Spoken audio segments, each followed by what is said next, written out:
Olá pessoal, muito boa noite. Sejam bem-vindos ao canal Lights. E esse é mais um Lights em Debate, né? E nesse programa de hoje a gente vai discutir, ou vai continuar discutindo, na verdade, se o governo, quantas vezes o governo Bolsonaro acabou. Nessa parte 2, a gente tinha falado da outra vez que poderia haver uma parte 2, e aí a gente está na parte 2. E hoje eu estou contando com, além do Isaac, né, o Isaac Macedo, com o nosso amigo Ivan. Mas antes de apresentar os nossos amigos, é importante você sempre estar ligado nas nossas programações. Quarta-feira temos o Lights da Madruga, nas sextas-feiras temos o Lights em Debate, no 15 também o Lights Mind, e é importante que você fique ligado nas nossas programações. Mas antes de começar, primeiro eu vou passar a palavra para o nosso amigo Isaac Macedo para ele dar o seu boa noite. Boa noite a todos que estão ouvindo o canal Lights, né? Estamos aí com mais um Lights de Debate, né? Que é sempre capitaneado pelo nosso amigo Magalhães, e eu estou aqui ao lado do meu amigo Newton, que é a trinca do Lights de Debate. O Newton não pôde na última vez, mas é a trinca oficial do Lights de Debate. E estou aqui, né? Estamos aqui muito, muito felizes. Que bom que esse programa está continuando e vamos falar de mais e mais polêmicas acerca do fim de um governo que não acabou. Então vamos seguir em frente, passar para frente aí para o Ivan Newton. Boa noite a Ivan Newton. todos. Boa noite, Ivan Newton. É a famosa tranças do rei careca, né, minha gente? Boa noite, amigos. Boa noite, prazer mais uma vez estar aqui com essa trinca maravilhosa, né? O meu anfitrião Felipe, meu parceiraço Isaac aí, que a gente vai debater aqui esse governo que desde o dia 1º de janeiro de 2019 ele acabou. Mas é um acabou que nunca chega ao fim, essa novela, né? E aí a gente vai debater, trazer algumas ideias aqui, algumas informações que a gente possa estar ajudando a elucidar, né? Para trazer luz, né? Que essa é a grande proposta desse canal da gente, tá certo? Boa noite para vocês que estão aí escutando a gente ao vivo, gravado. Enfim, simbora, chega para cá, vamos bater papo. Perfeitamente. Para a gente continuar o nosso bate-papo sobre eu já fiz aquela introdução, né, no primeiro vídeo, e a gente sempre lembrando aqui que a gente está pegando informações até mesmo da grande mídia, né, para montar essas listas, né. Vai tentar tratar de alguns temas aqui, uns 3 temas, né, quem sabe até 4, mas acho que 3 temas que parou aqui já vão estar preenchendo assim nosso programa com uma quantidade de informações. E aí, nesse meio tempo, né, a gente está no mês de maio, e nessa semana está ocorrendo aí a CPI dos Covid, né, e calhou da gente estar fazendo esse programa, e o primeiro ponto, né, a primeira crise que eu separei, né, o primeiro problema em que o governo, né, ia realmente desabar a saída do tal do Mandetta, né, ou do Maneta, ou do Mutreta, né, como alguns. E o Mandetta foi um das escolhas técnicas do Bolsonaro, né, um médico, né, ele foi colocado lá como um especialista, né, até que antes dessa questão do viés, né, o Mandetta estava lá justamente no Ministério da Saúde, não tinha nada tão relevante dentro do Ministério, havia mais as polêmicas dos outros, da educação, né, como a gente falou até no outro programa, e de outros ministérios, a questão do Guedes, né, que é uma questão também que a gente vai separar um programa para falar, né, porque o Guedes, ele, se a gente for procurar também na mídia, né, na mídia de esquerda, né, que é a mídia que a gente tem no Brasil, o Guedes já saiu do governo muitas vezes e também já perdeu força muitas vezes, né. Mas falando especificamente do Mandetta, o Mandetta ele teve uma atuação um pouco estranha, né, nessa questão do Xing Ling vírus, né, no qual o que a gente lembra, as frases que a gente mais lembra dele, né, é justamente na questão de que as pessoas deveriam ficar em casa, né, aguardar, né, não precisava ir para procurar ajuda médica, só saindo de casa se tivesse algum problema, né, respiratório, e aquela no mínimo curiosa, né, dica de que as pessoas deveriam ficar em casa, tomar um chá, um caldo de galinha, né, uma canja de galinha e orar, né, rezar, né? Essas foram uma das dicas que o Mandetta trouxe para as pessoas, né? Lembrando que também, né, ele foi um dos que não levaram com seriedade a questão da fraudemia ou da pandemia, como queiram chamar, e daqueles também não lutou contra a feitura, né, ou seja, da oposição do carnaval, né, naquela época, ali no começo de 2020. Justamente por causa disso, segundo o ministro, o cancelamento do carnaval não é justificável. É uma festa popular, é a festa brasileira. Como vocês viram nos números, os casos estão concentrados na China, os casos que saíram são pontuais, estão bloqueados. É lógico que todo mundo leva em consideração, mas nós temos uma vida para levar. E a gente vai colocar aqui também, né, que o governo ele se manifestou para que não houvesse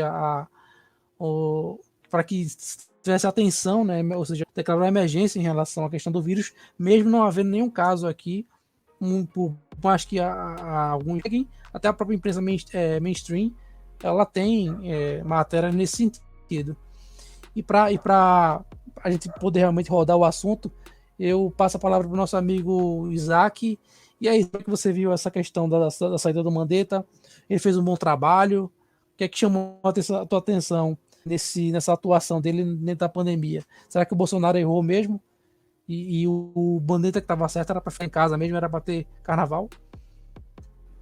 Pois bem, antes de eu colocar a minha explanação, eu gostaria de colocar aqui alguns dados do próprio Wikipedia do Mandetta, né? Que a gente tem aqui o Luiz Henrique Mandetta, certo? Nós temos aqui que ele foi secretário de Saúde de Campo Grande, né, de 2005 a 2010, do prefeito Nelsinho Trade, que, por um acaso, ele é o seu primo, né?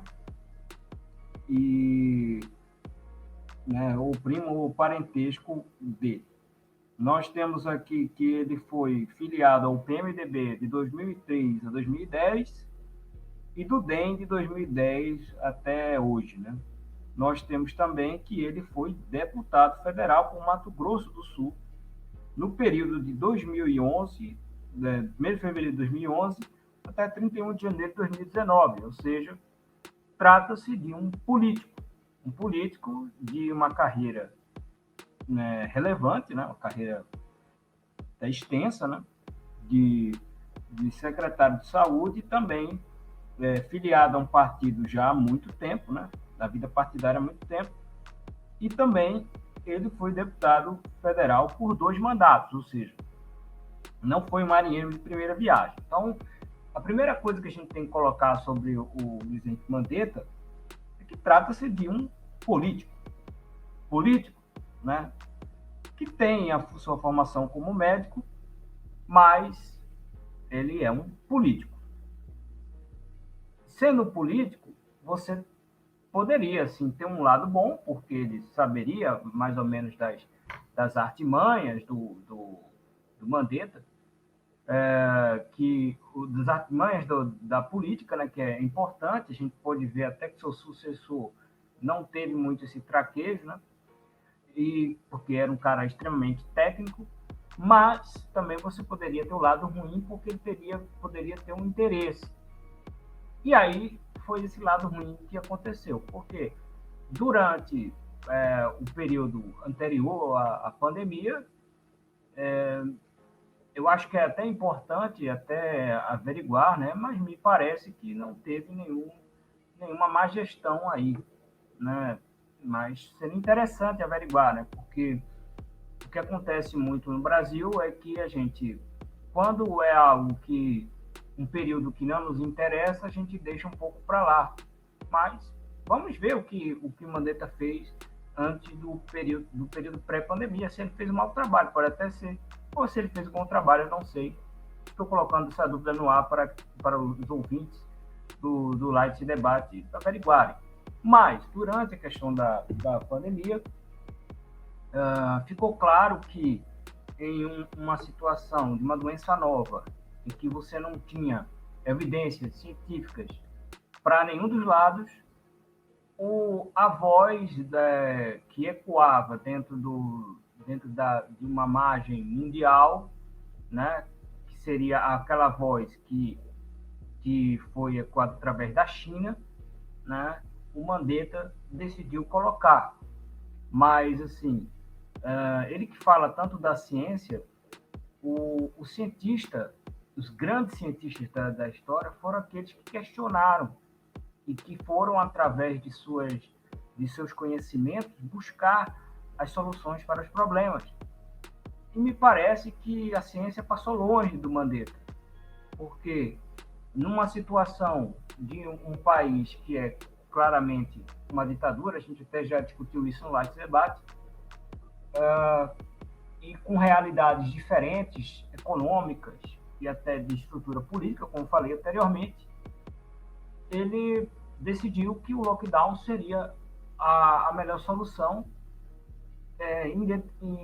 e colocou totalmente para baixo a questão dos medicamentos que foram aconselhados não foram aconselhados pelo Bolsonaro, foi por uma equipe, né, de médicos, até uma estrutura grande do Conselho Federal de Medicina, que liberou ainda pelo fato de que a doença ainda não tem assim a comprovação de nada, mas pelo menos teria alguns sinais com alguns testes e tal.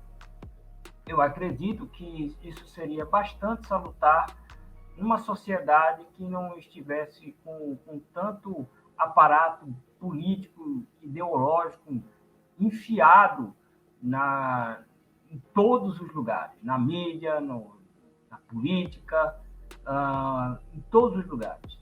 Se estivéssemos no mundo normal, se estivéssemos numa pandemia há alguns bons anos atrás, isso não teria acontecido.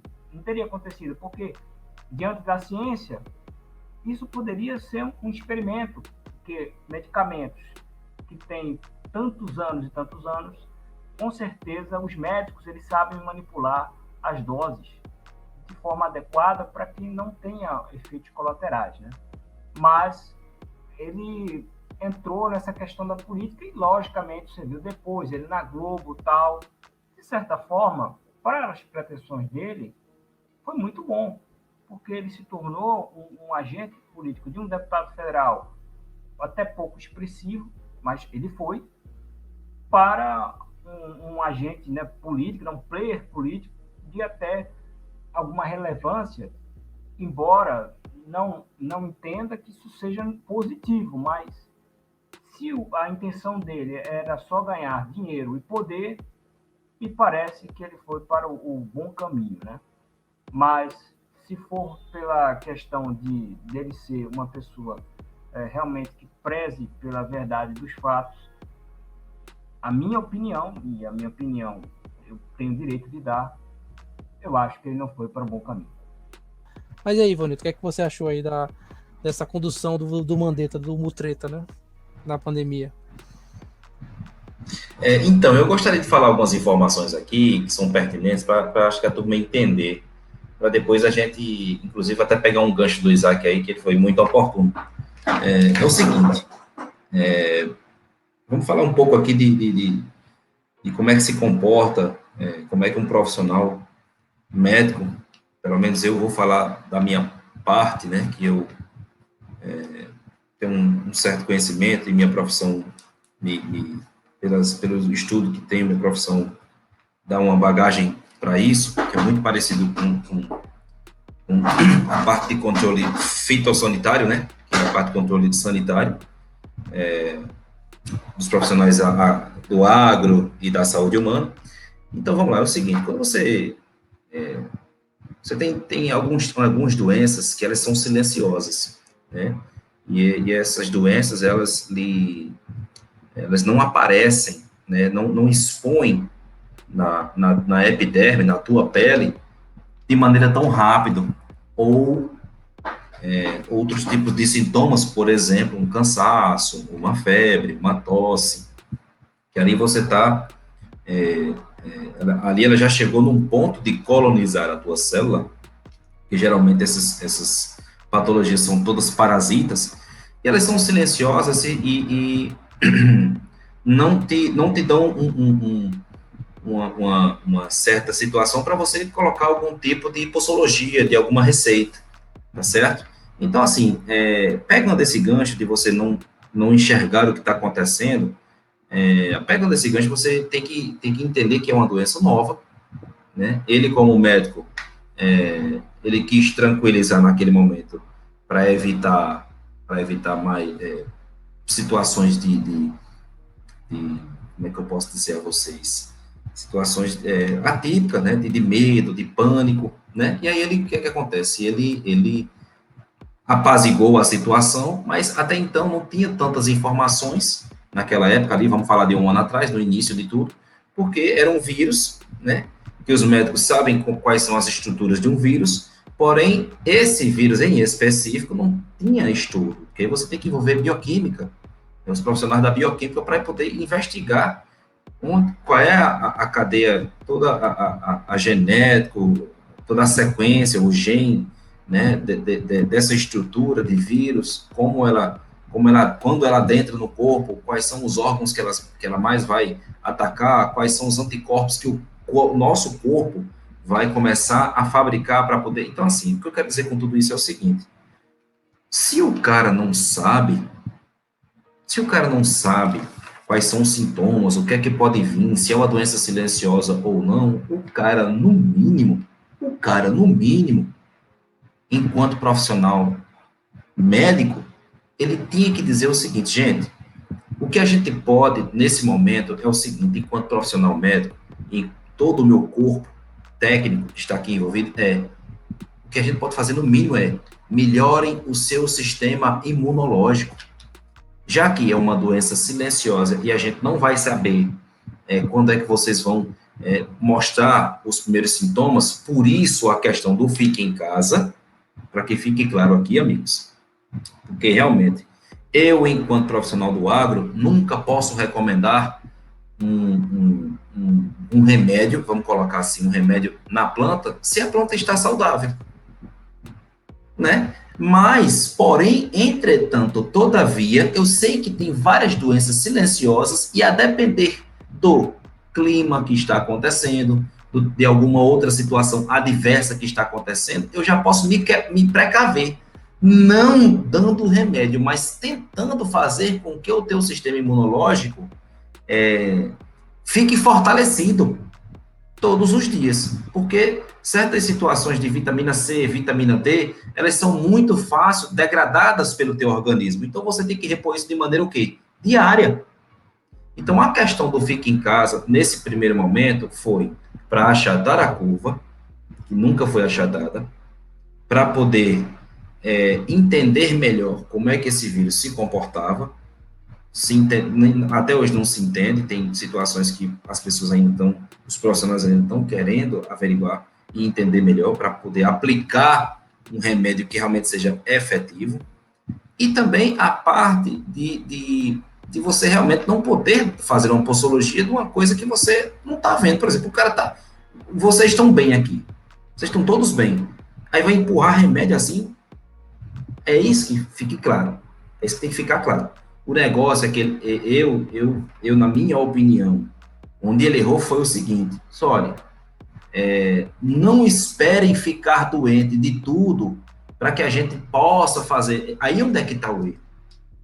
É por isso que a doutora Ananias foi muito enfática nisso, né? E os bons médicos, os profissionais foram muito enfáticos nisso. Minha gente, a gente não pode esperar que a doença se manifeste, já que ela é silenciosa, e esse silêncio dessa doença pode lhe matar. Por quê? Porque você, por exemplo, você é um cara assintomático. Passou ali 5 dias, 10 dias, não sentiu nada, mas você passou, o cara não conhecia, não sabia que estava, mas passou a doença para outra pessoa. E essa pessoa que é assintomática, muitas vezes, ela não expressou a doença nos primeiros 5 dias. Só foi expressar a doença um pouco mais tarde, lá com 10, 15 dias. Aí, meu irmão, já pode ser tarde. E aí, vai ficar em casa, esperar... Esse foi o grande ponto-chave da questão, onde Mandetta errou. Ele poderia ter feito o seguinte, gente, não é questão de ficar em casa esperando a doença vir para vocês morrerem, entubar aquela... Não, vamos fazer o seguinte, a gente vai fazer aqui um protocolo inicial de melhorar a imunidade para depois a gente estudar alguma outra molécula orgânica de princípio ativo, né, que a gente possa trabalhar em conjunto, em paralelo, em conjunto, com essa questão desse remédio, né, e dessa imunidade que vocês estão elevando com as vitaminas, com as proteínas, com ingestão de líquidos, né, ingestão de sucos, enfim, que fazem melhorar o nosso sistema metabólico em relação à imunidade. Então, é esse o grande problema. Só que o que foi que ele fez? Ele disse, olha, fique em casa, tome sua canjica para lá, aquelas coisas de vovó que vovó passa para a gente lá de trás, que não tem, aí sim, realmente não tem nenhum tipo de comprovação científica, é só o disse-me disse, o boca a boca. Isso ele aceitou, mas quando surgiu as possibilidades de se colocar essas outras alternativas, ele não quis. Porque não tem evidência científica. Então, assim, você vê que a evidência científica ela só caminha de um lado que lhe convém. Então, eu queria explicar isso para as pessoas entenderem o seguinte, enquanto médico, ele realmente não pode recomendar remédio se a pessoa não está doente, não está aparecendo nada. Mas o cara poderia, pelo menos, ter a iniciativa e o bom senso, enquanto médico, de dizer assim, rapaz, já que a gente não está vendo, mas vamos tentar fazer pelo menos um tratamento aqui de imunidade, para as pessoas trabalharem a imunidade. Você que é um cara diabético, controle a sua glicose. Você que é um cara hipertenso, melhore sua alimentação em relação ao consumo de sais, baixe sua pressão, pratique atividades físicas, esporte, tomem sol, tomem vitamina C, D. Era essa a sacada que ele tinha no início que fazer. Tinha que fazer isso, porque, minha gente, pelo amor de Deus, o cara tomar vitamina C e D não precisa de médico, não. Essa é a ideia. Não simplesmente jogar o cara lá na casa do cara, olha, fica em tua casa, não faça nada, esperar a doença aparecer, a doença já está interna no cara e é silenciosa. Então, a gente não tem que ter esse entendimento de quanto profissional para poder você dar um passo à frente do patógeno, estar um passo à frente da doença, para que você saiba como lidar com ela. Ah, Ivonilton, mas o cara, ninguém estava tendo estudo. Pois, mas, cara, você reúne um corpo técnico. Então, assim, você não reúne um corpo técnico, chama bioquímicos. O cara bioquímico é o grande cara, junto com o cara da farmacologia, que pode pegar essas moléculas que já existem no mercado, mesmo sem nenhum tipo de comprovação para aquele patógeno, mas você pode usar algumas coisas, como a doutora bem explicou, off-label. O que é que significa isso? Você tem um remédio que mata um certo vírus, e que você, já que ele mata um vírus, sabendo que essa doença se trata de um vírus, você poderia testar, né? Testar com doses de bula, vejam bem, doses de bula, doses homeopáticas, doses que estão ali de bula, e tentar ver se tem algum tipo de efeito, tanto para o controle da doença, bem como para a saúde da pessoa que está sendo tratada, né? E aí você vai vendo opções, vai vendo situações, tem que estudar, né? E não simplesmente jogar para lá e esperar a curva baixar, que nunca baixou, enfim, sem contar que a China, no início, ela teve um controle, ela já tem um controle sobre a população, porque sabemos que tipo de regime é aquele, né? Ela já tem um controle grande. E ela veio avisar depois que a bomba já tinha estourado, né? E abafando alguns casos, inclusive o diretor da OMS também abafando aquelas situações, não, é casos isolados, fica só ali, tal, não tem essa necessidade. Depois que a bomba estourou, a China já tinha fechado suas fronteiras, ninguém entrava, ninguém saía mais, né? Eles abafaram, controlaram, porque, obviamente, tem uns estudiosos lá da cidade de Wuhan, né? Tem todo o corpo médico, tem todo o corpo bioquímico, tendo todo o corpo, né, de estudos específicos para essa situação, e os caras conseguiram, tanto que hoje o Wuhan, ninguém lembra mais o que é máscara, ninguém lembra mais o que é pandemia, ninguém lembra mais de nada. Enquanto o Ocidente está aí, todo, vamos dizer assim, meio que perdido. Por que a China, de repente, não vem só, olha, gente, o Ocidente, vê só, a gente fez assim, assim, assado, assim, assim, assado. Usem aí para vocês? Não. Mas você sabe, simplesmente entrou num silêncio, um silêncio extremamente oportuno e muito bem feito propositadamente por eles, enquanto isso o Ocidente padece. Padece, economias quebraram, situações de desemprego em massa, presidentes de cunho mais socialista tomando de conta, se o que estava ruim podia piorar, piorou. Nós temos aqui nossos vizinhos aqui, né, que são demonstrações na prática como é que funciona isso, você está entendendo? Então, ficou essa situação aí. Então, assim, essa questão de Mandetta foi estapafúrdia, nesse sentido, dele como um médico, né, que tem experiência aí política, né? Não sei bem as experiências dele de médico, de clinicagem mesmo, de estar ali no pé da conversa, atendendo, vendo, olhando no olho das pessoas. Muito bonito chegar aqui e dizer, não, fique em casa, as pessoas morrendo, e quando vem uma alternativa, pelo menos para dizer assim, cara, a gente tem que fazer alguma coisa. A gente precisa fazer alguma coisa, e aí, vamos fazer o quê? Nada, deixa os caras em casa, não, curva, não sei o quê, aquela coisa toda. Minha gente, pelo amor de Deus. Fora que o dinheiro que foi colocado, justamente, até Paulo Guedes falou, olha, Mandetta saiu com não sei quantos milhões aí, né? Por quê? Porque o dinheiro foi colocado para fazer o quê? Uma reestruturação de todo o SUS, para que as pessoas, quando chegassem, tivessem quartos bem equipados, camas, oxigênio, EPIs, né? Toda uma estrutura para que os hospitais, quando recebessem, tivessem a estrutura realmente já pronta. E o que a gente viu foi o quê? Foi um disparate aí gigantesco, foi uma válvula de escape aí de dinheiro, misericórdia. Então, é essa a minha opinião em relação a Mandetta, né? Enfim. É verdade. E só algumas observações em relação ao Mandetta, né? A gente tem. Eu vou colocar algumas coisas aí para o pessoal ver. Só alguns pontos. O primeiro ponto, né? É que essa questão do conselho dele, né? Conselho de vó, claro que conselho de vó a gente segue, né? Mas é a avó, né? A avó tá falando para tomar uma canja, tomar um chá, tudo bem. Mas vindo de um médico, a coisa é um pouco diferente. Então a gente precisa entender, inclusive até na CPI ele desconversou quando perguntaram a ele se ele aconselhou, mas ele aconselhou isso mesmo. E assim, é um pouco estranho vindo de um médico. Outro ponto, né, que gerou polêmica e também o presidente não gostou, né, o presidente como o líder, né, como um líder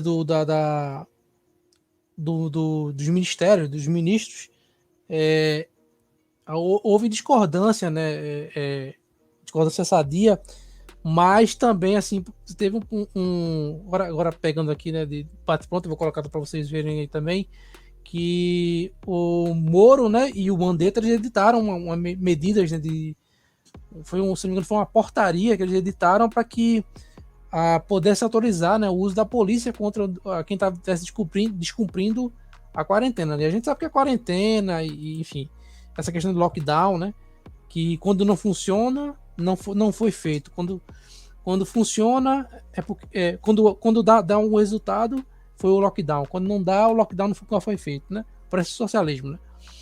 Mas a gente sabe, na verdade, que não há comprovação científica de eficácia de fechamento. A quarentena, ela geralmente é feita para pessoas infectadas, né? Eu acho que qualquer pessoa com mínimo de leitura vai saber disso, vai entender isso. Um outro ponto em relação ao Mandetta também é que ele se mostrou ali um pouco, né? Vou dizer hipócrita, né? Mas assim, tem algumas fotos dele mesmo em algumas situações, né, as quais ele não está usando. Ele está primeiro em público, né? Ele não está usando máscara, né? Ele que foi sempre um ferrenho, né? E como responsável pelo Ministério da Saúde deveria dar esse exemplo, mas ele não deu esse exemplo, né? Inclusive também aproveitando um gancho dessa CPI, né? Na qual ele foi questionado também sobre um estudo, né? Do uso daquele medicamento que a gente não pode falar, em que acho que 11 pessoas faleceram por superdosagem, né? Por uso excessivo, ou seja, uma dose completamente fora, inclusive está em investigação, acho que foi no Amazonas, em que até uma médica que pelo menos ela disse, né, que foi convidada, mas um convite que ninguém sabe de onde veio, ela participou também dessa eu até vou colocar o nome dela aí também, eu não vou citar, mas a Ludmila Ayá, não sei o nome dela, foi que ela se colocou como, antes do atual ministro assumir, ela foi colocada como a próxima, né, como se fosse indicada do Centrão, aquela que cantou para Dilma, né, que inclusive participou desse estudo em que houve essa superdosagem daquele medicamento que a gente não pode falar. E o Mandetta, ele disse que não tinha conhecimento, não sabia, mas está lá nos documentos, nos autos, eu vou colocar aqui também, o nome dele com agradecimento e também contribuições do próprio Senado Federal. Então é muito curioso que isso tenha ocorrido, né? E ele tenha negado. Então, assim, há muita coisa, a gente pode até não questionar o apanhado geral do trabalho do Mandetta, mas dentro dessa questão da pandemia, há tanta coisa a se observar de negativo no que ele fez no trabalho dele, que a gente realmente fica meio complicado de achar que ele teve uma boa condução, né? E isso realmente diz muito sobre o trabalho que ele poderia ou teria desenvolvido no Ministério da Saúde. Um outro ponto, né? Já partindo para um outro episódio ao qual o governo caiu, né? O governo acabou, na verdade. A gente tem a crise na Amazônia, né? A crise na Amazônia nada mais é do que um mote, né? A gente, para quem já estudou um pouco nessa área, o Ivan vai poder falar melhor do que eu, e também o Isaac vai falar da questão do jornalismo. Mas para quem já estudou sobre isso, sabe que o Brasil é praticamente um local em que primeiro a gente não usa todos os nossos recursos, né? Ou nem 50% das nossas terras agricultáveis nós utilizamos para justamente a agricultura, né? E aí a gente tem, mesmo não utilizando isso, a gente tem muitas legislações restritivas para o uso da terra, o uso de recursos naturais. É incrível o quanto a gente tem tantas limitações, mesmo assim a gente é líder, né, no setor da agropecuária, também a produção de soja, o Ivan vai poder falar melhor que eu. E aí a gente tem essa questão da Amazônia, né? Existiam os incêndios naturais, inclusive na época que ocorreu, né, essa nova crise, né, a qual houveram até suspeitas também, né, de que ONGs que não estavam sendo mais favorecidas, né? Inclusive o Ricardo Salles, ele tem feito uma gestão muito boa, né? Eu não sei se não lembro se ele é especialista, mas assim, ele é um gestor muito bom, né? E ele tem batido de frente com essa questão das ONGs. Mas aí surgiram suspeitas de que eles teriam colocado fogo, a gente não sabe. Estou colocando aqui no suspenso essa questão. Mas em resumo, o que a gente viu é que o Macron, né, ele até compartilhou, ele, o Leonardo DiCaprio, muitos deles compartilharam imagens, né, e informações que não condiziam com o Brasil, né? E também a gente teve o próprio Ricardo Salles provocando, né, essas forças midiáticas, né, e grandes governantes a estar justamente colocando seu dinheiro para ajudar a Amazônia, já que eles estavam querendo tanto. Então, dentro desse cenário, Isaac, como você viu aí os destaques da imprensa em relação a essa crise da Amazônia? Lembrando que a questão do desmatamento é um problema que acontece, existem as questões naturais, mas como a gente sabe, no governo Bolsonaro tudo foi amplificado, né? Inclusive foi o Bolsonaro, né? Foi o Bolsofire, ele foi apelidado, né? Com essas brincadeiras e assim, a gente, claro, leva na esportiva, mas sabe que a intenção desse pessoal é sempre descredibilizar o governo. E aí, Isaac, dentro dessas informações que eu passei e daquilo que você viu também, claro, como é que você avalia, né, esse outro momento que o governo Bolsonaro caiu e que também derrubaram o Salles, né? Como é que você avalia a condução da imprensa, né, no âmbito da cobertura da Amazônia? Bem, quando você está na faculdade de jornalismo, o que os professores eles tentam colocar para você que o jornalista ele tem que, acima de tudo, informar, né? E o jornalista ele é um grande investigador, um pesquisador, Então, o jornalista ele tem esse sentido assim de sempre procurar especialistas em determinadas áreas para esclarecer a população, né? Nada mais que o jornalista ele é um fio condutor do povo com a notícia, né? A notícia de fato, o conhecimento de fato. Então, diante disso, é patética a cobertura da mídia, porque coisas assim que são simples até de pesquisar, não são muito difíceis, se misturou muito questão de desmatamento ilegal com legal, né? Todas as tradições da terra preta, né? Das coivadas que os índios trouxeram de gerações e gerações, e que para isso é necessário queimadas, né? E dentro disso são queimadas legais, né? Logicamente que a gente tem um desmatamento ilegal, né? E isso sempre foi combatido. Agora é uma situação muito complicada. O Brasil passa por dificuldades financeiras, a Amazônia é uma extensão territorial enorme, então você tem todas essas complicações. Mas a mídia, ela agiu como militantes que querem derrubar o governo de qualquer forma, sabendo-se que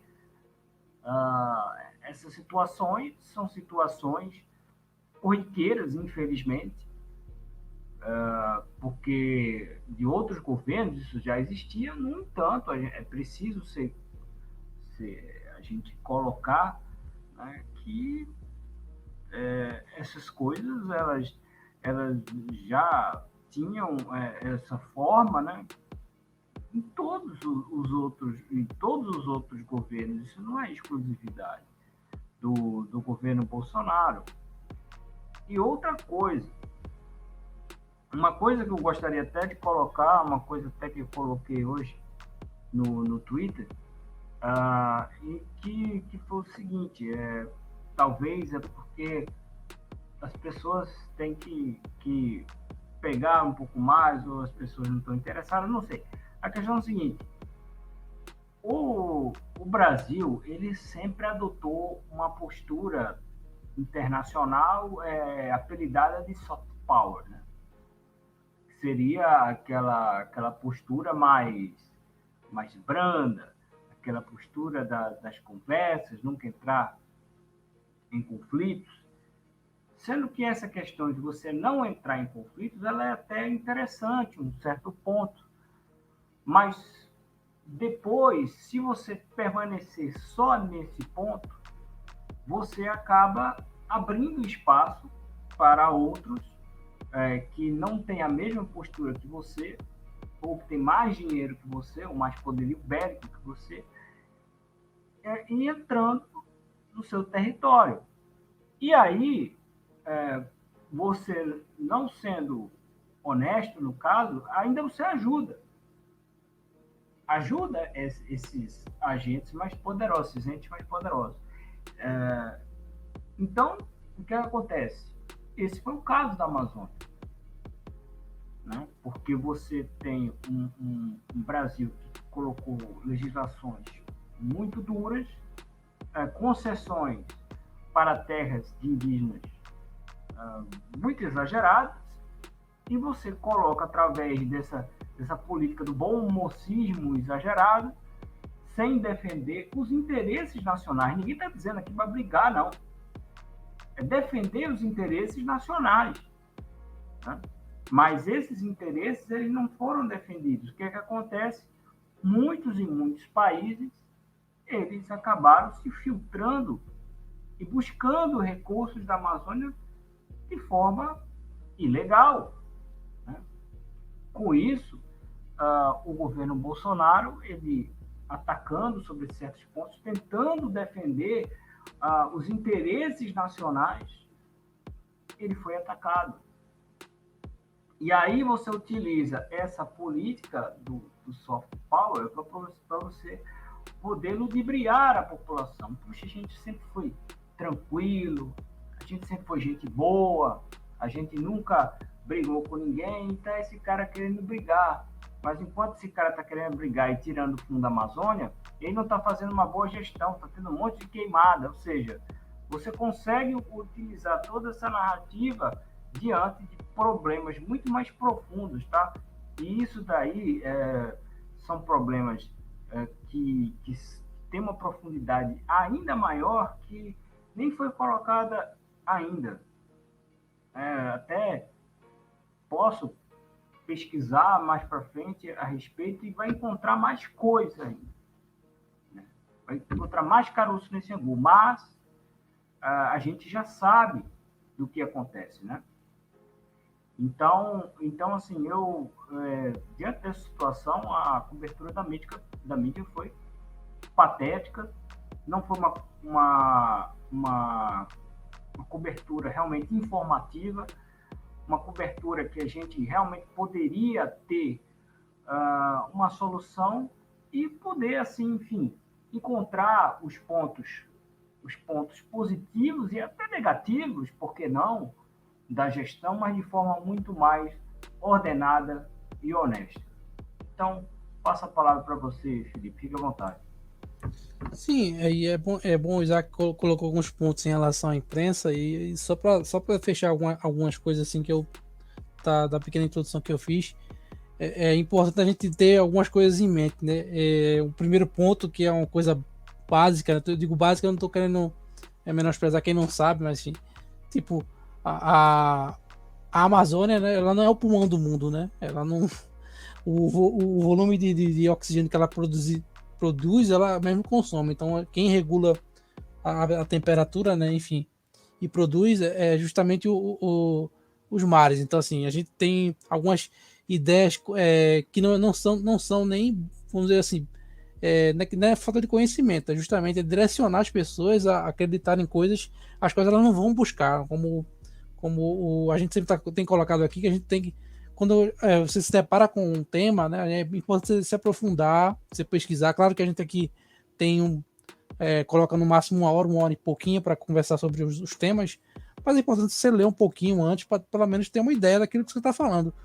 E dentro dessa questão, né, para passar a palavra para o nosso especialista, né, como as pessoas gostam de usar especialistas, né, inclusive numa das nossas próximas entrevistas, né, nas lives técnicas, a gente vai falar justamente com um especialista em jornalismo, né, na verdade, né, um jornalista, né, que vai ser o Isaac, né, a gente vai conversar nessa próxima semana com ele, né, sobre jornalismo militante, mas partindo para a nossa área, né, que é falando especificamente sobre o nosso assunto aqui, que nesse momento a Amazônia. Gostaria de passar a palavra para o Ionito. E aí, Ionito, será que as girafas da Amazônia elas vão conseguir ser salvas? Será que o Bolsonaro vai queimar tudo? E aí, dá sua carteirada aí. Eu agora vou dar minha carteirada, né? Porque todo mundo é especialista em tudo. Todo mundo é especialista, todo mundo fala o que quer, fala o que bem quer, e inclusive é até um profissional da área, mas usa as informações baseadas em meias verdades para poder manipular uma informação. Aí, o povo que de repente só tem aquela informação que está ali, que não pesquisa, ou que assiste um Big Brother, ou que curte uma Anitta, alguma coisa nesse sentido, né, que é o famoso, a gente chama de pão e circo, é um pessoal que não vai procurar pesquisar se aquilo ali é aquilo mesmo e por aí vai. Então, agora é o momento meu de carteirada, né, meu amigo Felipe, né? Então, vamos lá. Eu queria começar com um ponto seguinte, depois de sempre foi assim em 2019, foi assim em 2020 e foi assim há algumas semanas atrás, né, com esse ano de 2021. Então, 3 anos aí de uma gestão diferente, diferente de tantos e tantos anos que já vinham, e são 3 anos que praticamente a floresta amazônica acabou, ela não existe mais, né, porque era tanto fogo, fogo em girafa, em baleias, orcas, né, que vivem, e isso a gente fica até com uma certa piadinha, mas é uma piadinha, meu irmão, que ela pega. Ela pega porque ela pega ouvidos desatentos. Então, o cara muitas vezes nem sabe quem é Bolsonaro, nem sabe. É uma pessoa que está ali, que quer o seu pão do dia a dia, quer trabalhar, quer o prato de comida na mesa para dar à sua esposa, seus filhos e por aí vai. Ele nem sabe quem é, mas ele escuta tanto aquilo ali, dizer que tem girafa, que os leões africanos, né, os leões africanos da Amazônia, eles apareceram aí, né, os pinguins da Antártica que ficam na Amazônia. Aí o cara compra essa narrativa, compra isso aí, ele entende que é verdade. E aí, o que é que acontece? É o cara que bota fogo, é o cara que bota fogo, é o cara que bota fogo. Nunca leu um livro, nunca fez nada, nunca pesquisou, e aquilo ali vai se criando uma bola de neve, uma bola de neve, uma bola de neve. Eu quero começar, só lembrar aqui, que quando foi, se não me engano, não foi em 2019 ou foi ano passado, o presidente fez um aparato de rastreamento de madeiras que estavam sendo retiradas de toda daquela região norte que compõe a selva amazônica, né? Que está ali, você tem Acre, você tem a própria Amazônia, tem Roraima, tem o próprio Pará, né? E aí os caras do governo federal identificaram aquela madeira e eles adivinham para qual país a madeira ilegal, sendo extraída de maneira ilegal, estava indo. Nossa. Rapaz, ora, meu amigo Felipe, que beleza, hein? Assim, não interessa, meus amigos, não interessa se é para a França, se é para a China, se é para o escambau A4, o que interessa é que a narrativa que já foi imposta, que ela fique mais grudada, igual carrapato, igual chiclete, igual cola, enquanto isso os caras vão desmatando, vão destruindo, vão injetando dinheiro em ONGs, né? Greenpeace, Greta, não sei quem mais lá, aquela coisa toda, e vamos salvar o mundo está se acabando, vamos salvar o mundo. Essa narrativa pega, jogam a culpa no cara, enquanto eles mesmos são os grandes propagadores da destruição do meio ambiente. Eu vou só pegar um adendo aqui rapidinho. Se vocês sabem, no Mar do Sul da China, que ela reivindica que é dela, ela fez um dos maiores desequilíbrios ecológicos do mundo, além de todo o seu aparato de emissão de CO2 na atmosfera, que foi estabelecido lá no protocolo de Kyoto, no final dos anos 80 e início dos anos 90. Beleza. Ela fez uma ilha, cara, militar, de desembarque e embarque de porta-aviões, aquela coisa toda, cara. O que ela prejudicou o meio ambiente naquela situação ali, não tem uma nota sequer do Greenpeace, da OMS, quem quer que seja, de Dona Greta, quem quer que seja desse meio artístico, desse pseudo-ativismo aí, um falso ativismo, né, que tem inclusive relatos de pessoas que já foram de dentro do Greenpeace, que sabem que ali tem uma grana muito forte para ser injetada, para poder... O fundador, né? O fundador do Greenpeace, ele é contra o Greenpeace hoje em dia, né? Exato, Felipe, bem lembrado, porque ele vem e diz, de cunho próprio, uma pessoa que é fundadora, que teve lá dentro, e entendeu que aquilo ali tomou um rumo completamente político, que não tem nada a ver com proteção do meio ambiente, muito pelo contrário. Então, falando dessa coisa inclusive, que é uma cadeira que tem na Faculdade de Agronomia, chamada silvicultura, que é um estudo profundo sobre florestas, né, que você vai entender como é que funciona toda a dinâmica das florestas. E Felipe muito bem falou que essa coisa de pulmão do mundo, olha mais uma outra narrativa que pegou. Para todos os efeitos, todo mundo pensa que o pulmão do mundo é a Amazônia. Rapaz, a Amazônia ela tem uma relevância apenas local, porque quando a gente vai estudar biologia no segundo grau, a gente já entende que as plantas tanto fazem fotossíntese, que é a fabricação do seu próprio alimento, mas também consomem esse alimento. Então, o oxigênio que ela expele, que ela exala, né, ela consome também, obviamente, só que em menor quantidade, porque senão ela morreria. tá? E aí Felipe vem e toca num ponto. Quem controla o clima no mundo são os oceanos. Olha que coisa maravilhosa. Por quê? Porque nos oceanos estão a grande massa de algas marinhas, a gente conhece como fitoplâncton, né? As algas marinhas, que são seres fotossintetizantes. Agora eu lhe pergunto, qual é o tamanho dos mares e qual é o tamanho da floresta amazônica? Quem é que tem maior relevância a nível de mundo? Quem é que solta mais oxigênio a nível de mundo? Né? E quem é que puxa mais CO2 da atmosfera? Então, gente, por favor, vamos parar com hipocrisia.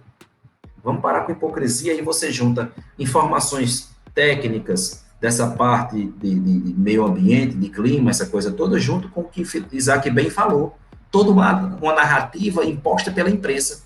E aí, meu irmão, você junta essas duas ferramentas e joga para o grande público, para a massa, você controla completamente a massa. Então, a gente falou aqui, olha, de madeira contrabandeada sendo levada para a França.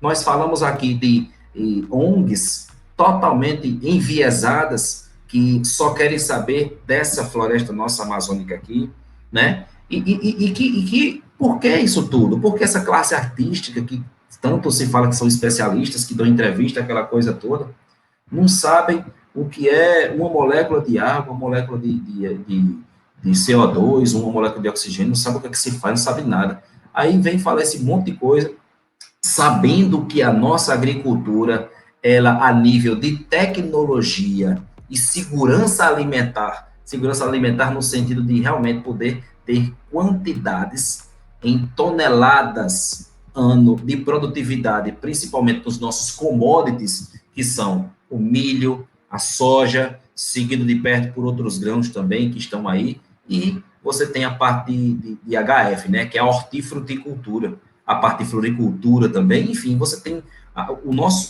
esse aqui é o verdadeiro, realmente, o celeiro do mundo, e que, bem lembrado por Felipe, tem legislações pesadíssimas para que você, por exemplo, abra algum desmatamento, vá querer implantar aí ou pastagem, ou cultivo ali de gado, de corte, ou gado para leite, ou para fazer genética, né, engenharia genética, né?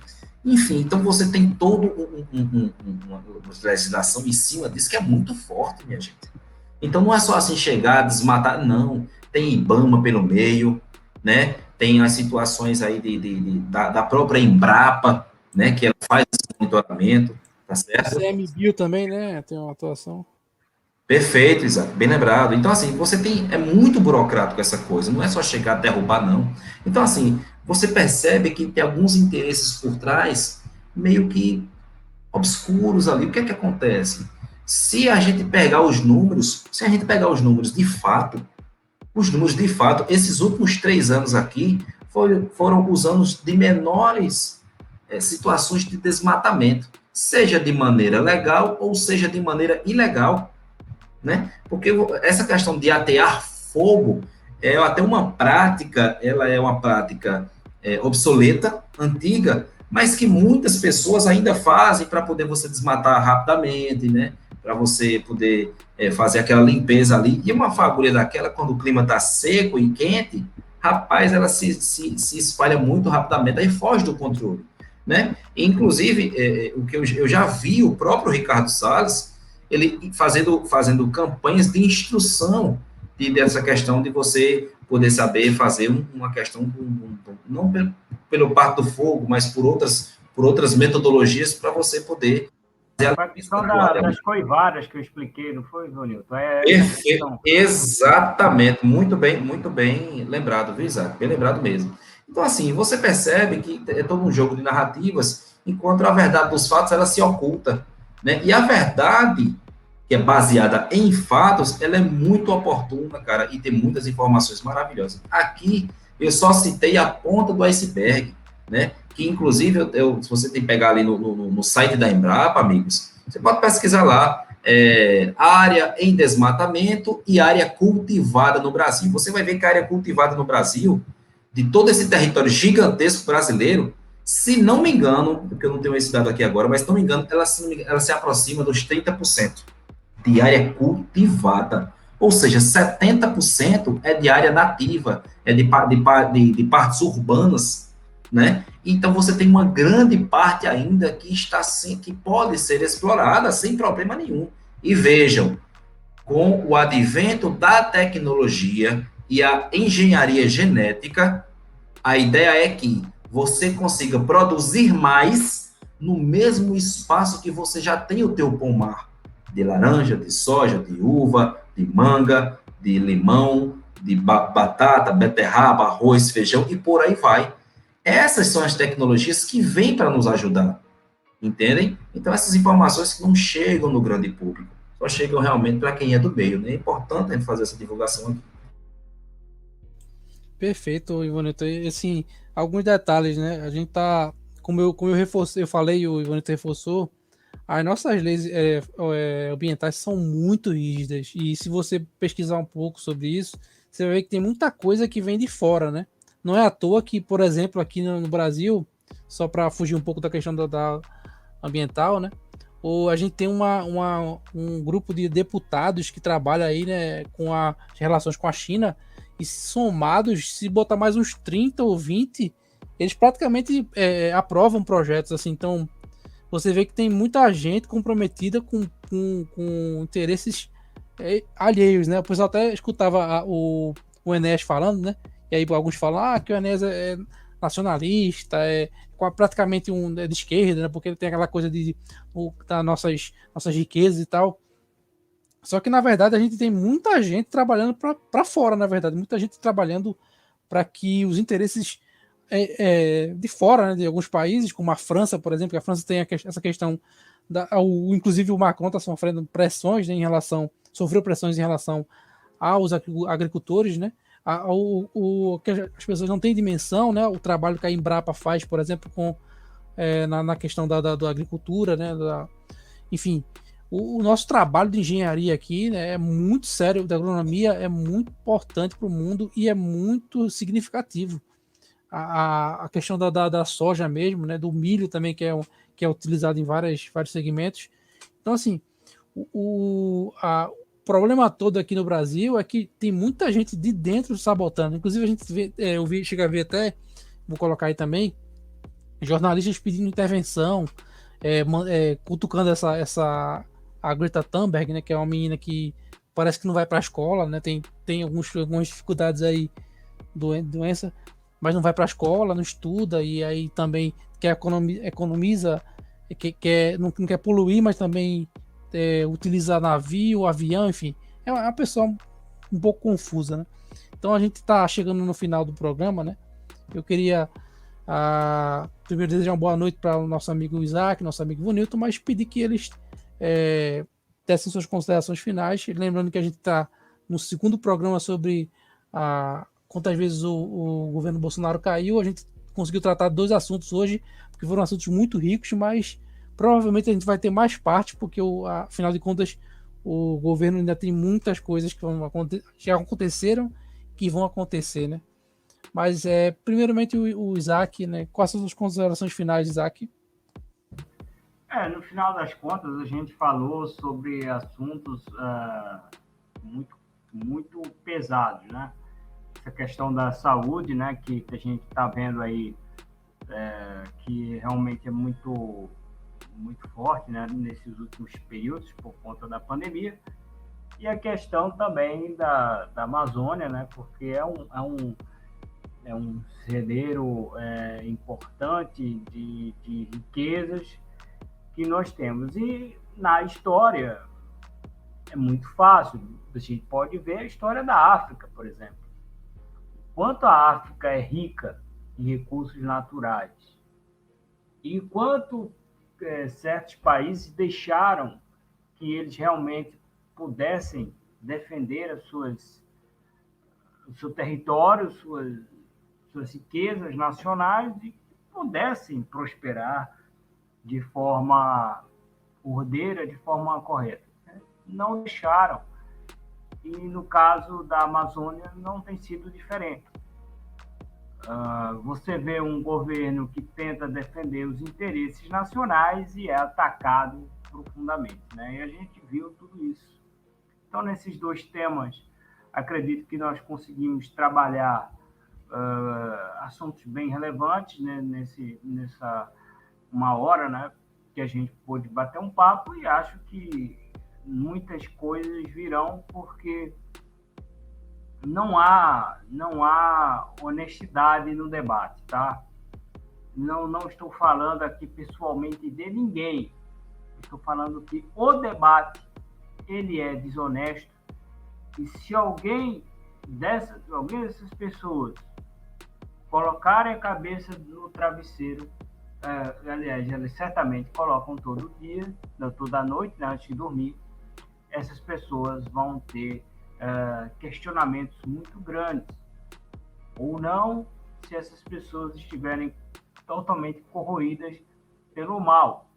Não que o Bolsonaro ele seja o santo na terra, mas se alguém está querendo fazer algum trabalho e você está fazendo de tudo para destruir o trabalho sem algum motivo, porque se você está dentro de um país, você quer que o país cresça, e você está realmente querendo só atacar, sabendo que, diante de um presidente legitimamente eleito, ele precisa ter o seu trabalho, mas se você ataca o tempo todo, é porque você sabe que vai destruir. Não adianta, você sabe disso. E aí, fico imaginando o que essas pessoas pensam no final do dia, todos os dias. Na maioria das vezes, eles realmente não devem pensar nada, mas eu tenho certeza que em algum momento elas se questionam do seu caráter. Não é possível uma coisa dessa. Chega a ser um absurdo. E esses absurdos a gente vai ver nos próximos programas, porque realmente todo mês o governo Bolsonaro cai. Boa noite a todos e valeu, Felipe. Toca aí. Só antes de passar a palavra para o Ivanilton para as considerações finais dele, só lembrando que, para quem tem curiosidade, né, o Isaac falou da África aí, né, e a gente sabe que nossas terras, né, principalmente, curiosamente, né, as terras que têm tribos indígenas, né, que são as mais ricas, né, inclusive minérios, lá na África, né, eu estou falando de forma generalizada, mas a África do Sul, né, quem tiver curiosidade, pesquise qual foi a opinião do Mandela em relação àquele filme Diamante de Sangue, né? Quem tiver curiosidade aí, dá uma pesquisada para ver o que ele achou do filme, as opiniões dele, né? Apesar que também não é uma pessoa, né, boa, né? Mas enfim. Ivanilton, as suas considerações finais? Então, amigos, eu mais uma vez agradeço aí pela oportunidade da gente bater esse papo maravilhoso aqui, esclarecedor, trazer temas aí que são oportunos, né? Do governo federal, o que está acontecendo, e principalmente dessa parte, de cai ou não cai, né? Desde o dia 1º de janeiro de 2019, já citei aqui, vou repetir de novo, que esse governo é bombardeado, inclusive por dentro, né?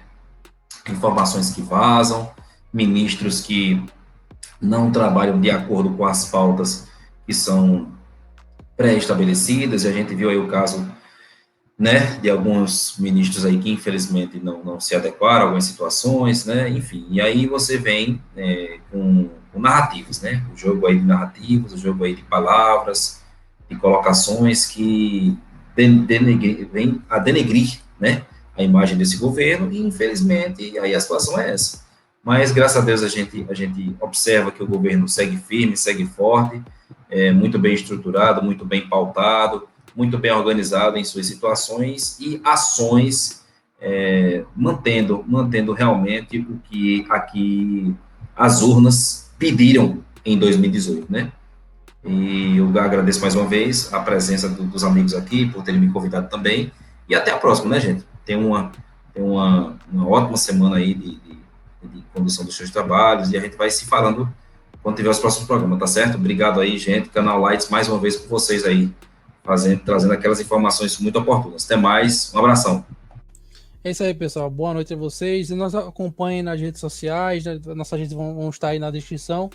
E acompanhem nossos próximos programas, né? Na segunda-feira a gente vai ter uma entrevista com o nosso amigo Isaac Macedo, que é jornalista, e a gente vai falar um pouco sobre essa questão do jornalismo e da militância, né? Então, muito obrigado a todos, fiquem com Deus e tchau.